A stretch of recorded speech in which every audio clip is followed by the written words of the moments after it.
అందరికీ నమస్కారం. 2024 general elections అనేది ఇప్పుడు అందరినీ ఆలోచింపజేసే విషయం. ఓట్ అనే 2 అక్షరాలని నీ 5 ఏళ్ల భవిష్యత్తుకు పునాది. అలాంటి ఓటును నువ్వు సరిగ్గా వినియోగించుకోవాలి. రాష్ట్రంలో ఉన్న ప్రతి ఒక్కరూ ఓట్ చేయాలి.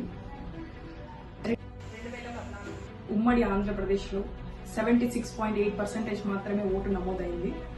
అలాగే ఆంధ్రప్రదేశ్ 2019లో 79.7% మాత్రమే ఓటు నమోదైంది.